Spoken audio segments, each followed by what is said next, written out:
Hi. I don't have much time, so I'm just going to jump right into everything that I possibly can right now. And I understand that there's a whole demographic of people that I'm going to be unheard by just because I'm not showing myself.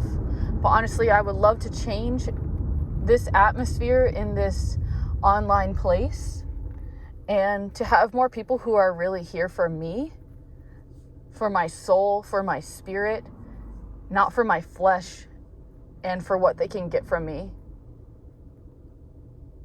Because there's many people who just want to give something just to get something. And I'm not here for that. This is my space.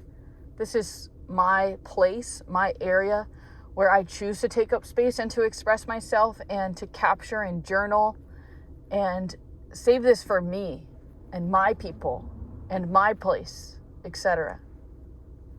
So right now I'm under a lot of pressure to perform. There's expectations upon me to go to work, you could say, paid and unpaid, responsibilities, duties. However, I've also just lost someone who is so dear to me. And I'm trying so hard to just keep it together, to not cry, to not emote, to not rage, to not be mad at God. Some of this is joking and some of this is legitimate depths of bitterness and confusion and disappointment, yet also completely understanding the way things are expressing itself. One beautiful note that came out of this is that I will now be creating a chapter of George in my book. And it's cute because he's the only one that I'll probably be able to keep the real name of. I'll have to speak with a lawyer or somebody or learn something, what I'm allowed to say. Am I going to be allowed to mention the Wolf's Museum of Mystery? I don't know. I don't know. I want to be able to tell the truth without any limits or conditions. And I don't know the rules for public communications and publications. If I'm telling the story of how I lived inside an old Victorian home that was also a shop that was available to the public for people to buy unusual historical objects.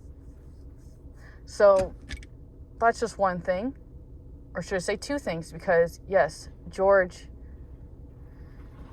has crossed Rainbow Bridge and I got walls up from my feelings. It's very overwhelming to lose someone like this. And I'd love to talk about this in my book, but also I'm not really in a place to sit still and type and to go to the areas of art forms that I would like to show up for my book. I'm very behind in updating my YouTube platform specifically. And so the dates are, I think, coming up from March, maybe even May at this point. I'm trying my best to catch up, and I'm trying to not also bombard my audience with just suddenly posted stuff. But there's been a lot of moving parts and things happening. So what I wanted to communicate here was how I held the limp body of my cat who passed away very unexpectedly. And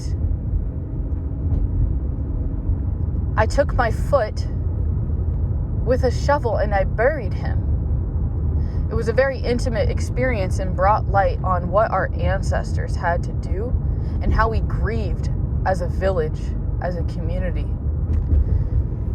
I can't even describe the feeling that's in my tone of voice right now. Is this bitterness?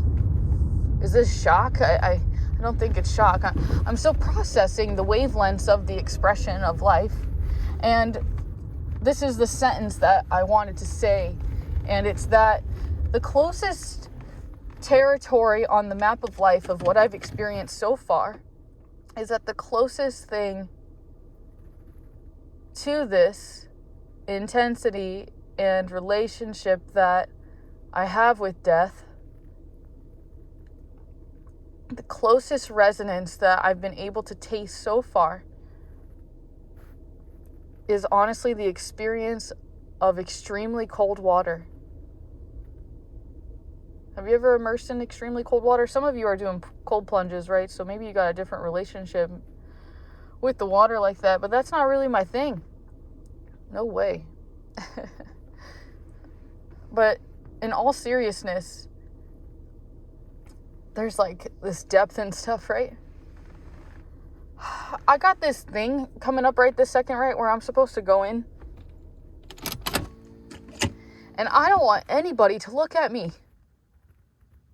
I don't want to talk about what I'm carrying. I don't want to be held and comforted.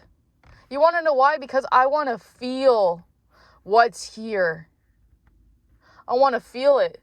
If you hold me and you comfort me, then I can't be with what's there for me because you're masking it, because you're uncomfortable with what I'm carrying, right?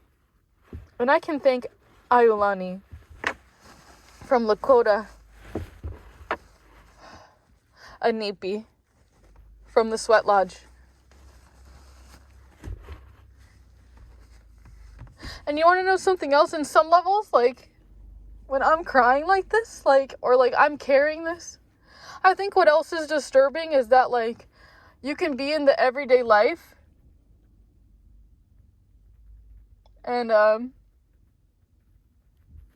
nobody asks you, what's wrong or if you're okay. They don't care. They're so self-absorbed. It's so awful. I love you. I must go.